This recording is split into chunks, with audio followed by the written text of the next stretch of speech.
Top 10 comic book characters who need their own shows. Number 10. Jonah Hex. We'll admit that Jonah Hex isn't a typical superhero, but he's the star of a compelling comic book series that unfortunately saw his brand tainted with the stink of a horrible movie. But there's still plenty of material to mine, and combining a western with supernatural, otherworldly stuff could absolutely work as a gritty, ass-kicking series.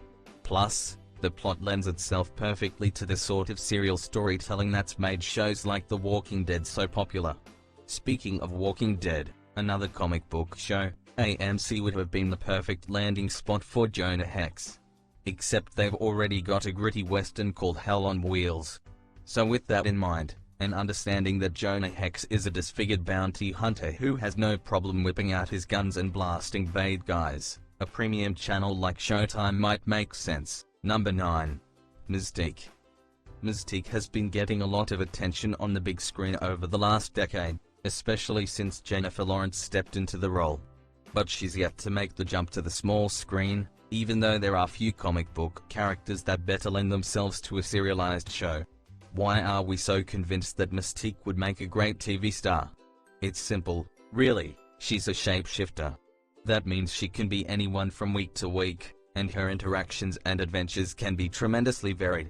We'd love to see her get an Alias-type show where she's a shady covert operative, using her powers to go undercover and pull off high-risk missions for both good and evil. She's morally ambiguous enough that she could legitimately go either way based on what the plot dictates, and she would be an amazing character to plot right smack down in the middle of international espionage. Cast a hot young up-and-coming actress like Anna Sophia Robb and you've got a great foundation right there. Number 8. Black Panther. Marvel recently announced plans to turn Black Panther into a big-screen hero, and chances are he's going to be folded into the Avengers universe along with Guardians of the Galaxy. But there's absolutely no reason Black Panther couldn't extend to the television side of things, considering the Avengers universe has already grown to include Agents of S.H.I.E.L.D. and the upcoming Agent Carter. Black Panther debuted in an issue of Fantastic Four, and became the first black superhero in mainstream comic books. The title of Black Panther actually goes to the chief of the Panther tribe in fictional Wakanda, a nation that's going to play a major role going forward since it's the country that produces vibranium, better known as that stuff Captain America's shield is made from. The guy who becomes the vigilante superhero Black Panther is T'Challa, and he becomes one for the same reason so many others do, to avenge the death of his father, the king of the Black Panther tribe. Along the way he had a relationship with Storm of X-Men fame and joined the Avengers. If you can't milk a long-running series about a guy like that, then we just don't know what to tell you. Number 7. Gambit.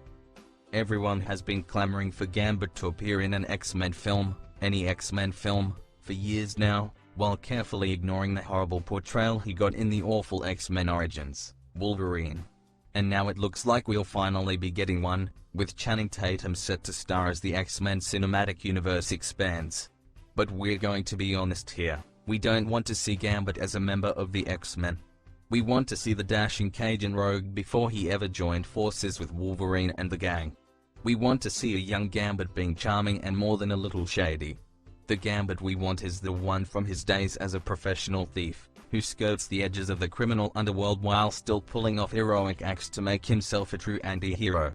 Seriously, are you going to try to tell us you wouldn't watch a show about a card-playing master thief who fights with a bow staff and can harness pure kinetic energy, seduce ladies and make witty quips? We thought so. Number 6. Doctor Doom. The arch-nemesis of the Fantastic Four is pretty damned interesting. He's a brilliant scientist, he has superpowers, and he has his own freaking country.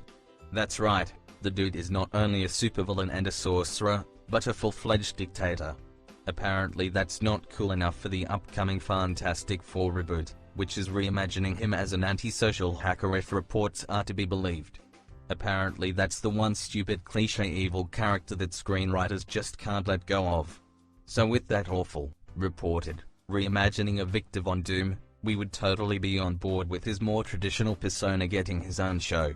It could go in a number of directions, from showing his rise to power and his early run-ins with Reed Richards and the accident that created the Fantastic Four, to focusing on the aftermath of that accident instead. That's when Doom wandered the earth and was eventually taken in by Tibetan monks, after which he took all of their teachings and disciplines and decided to go forge a suit of armor and become Dr. Doom. Because Tibetan monks are nothing if not egomaniacal psychopaths bent on world conquest and revenge, we guess? Number 5. Captain Marvel. Isn't it about time that a female superhero got a chance to shine on TV? Back in the day we actually got a pretty strong Wonder Woman show, but attempts have fizzled over the years to replicate that success, most recently with the disastrous attempt to bring the Amazon Warrior back to television. But we think that could change if some network decided to take a chance with Carol Danvers, better known as Captain Marvel. Marvel recently announced plans to make a Captain Marvel movie, but we'd be just as happy if she got her own TV series. Captain Marvel is actually a name various people have used through the history of Marvel Comics. But we're sticking with Danvers here, in large part because fanboy favorite Katie Sackhoff not only bears a striking resemblance but has expressed an interest in playing the part. Danvers had previously been known as Miss Marvel before getting the promotion to Captain in 2012, and had been a member of the US Air Force before. Long story short, an explosion gave her superpowers. Don't try that at home, kids. Number 4. Why, The Last Man? For a while, Why, The Last Man was rumored to be in progress as either a movie or a miniseries. In fact, Shia LaBeouf was perpetually rumored to be playing the lead, which makes us pretty glad that they decided to ditch the idea altogether. However, Why, The Last Man is a story that, while not well known by casual comic fans, would make for an incredible show. It would have to be on a premium cable channel, or at least AMC or FX, and it would work best as a limited-run series of 2 or 3 seasons. For those unfamiliar with the comic, it's a dystopian science fiction story about a young man named Yorick who, well, is the last man. It's really right there in the title. He wanders the country with his pet monkey, somehow having survived a mysterious plague that wiped out everything else with a Y chromosome on the entire planet. Being the only man in the world obviously leads to some strange and dangerous situations, and part of the plot involves the remaining government learning about Yorick and trying to get him to Boston to be examined and cloned in order to keep humanity from dying out. Due to the unusual plot and the fact that it'd be a cast comprised almost entirely of women, it's likely regular networks would avoid it out of fear it might not capture their key demographics. But hey, people thought Orange is the New Black would be a tough sell to men, and it's become one of the most popular shows around. We have a feeling Why, The Last Man would be even more popular, if done well. Number 3. Lex Luthor. It's pretty easy to envision Lex Luthor at the center of a television show. In fact, DC already has a good blueprint for telling the early story of Superman's arch-nemesis. The one thing Gotham has consistently done well is its portrayal of the Penguin, to the point where even Patton Oswalt took to Twitter and suggested that the show could become great if they overhauled things to make Oswald Cobblepot the central figure. Now just take that idea, insert Lex Luthor in place of the Penguin, and that's a heck of a show. Luthor has been portrayed as both a mad scientist and an evil businessman, and there's nothing that says he couldn't dabble in both worlds in his own show. Why not make him an evil version of Tony Stark? The compelling part of a show about Luthor would be his rise through the world of organized crime in Metropolis as he uses his genius intellect to manipulate people.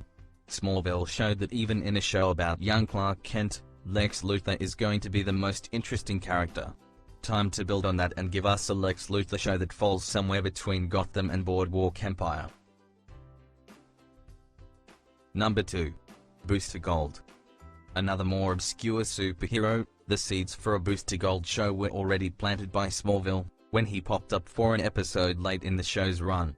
So who is Booster Gold, and what are his powers? Honestly, that's the best part. He doesn't have any. Well, outside of possessing technology from the future.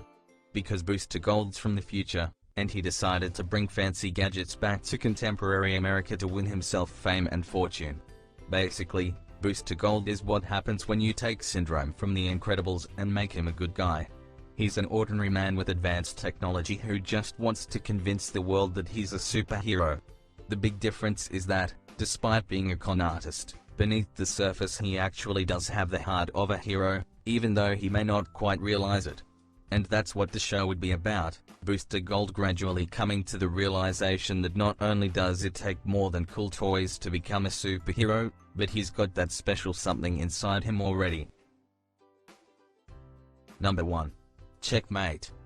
You probably haven't heard of Checkmate, but if you're a DC fan and have watched Smallville, Arrow or Gotham, then you're at least somewhat familiar with a few of the characters. That's because one character in particular has already popped up in different incarnations. See, Checkmate was a short-lived comic book series in the late 1980s that had another short run a few years ago. It's about a covered ops agency run by Amanda Waller. Recognize the name, Smallville and Arrow fans? Law enforcement agents are recruited from around the world to join a somewhat shady team and engage in international intrigue. The team is called Checkmate because its members, which include Harvey Bullock, as seen on Gotham, are called Bishop, Rook and so forth. Think of a show like Alias, and then turn it into a team of highly trained, borderline superheroes pulling off Mission Impossible style operations. Honestly, who doesn't want to watch a show like that?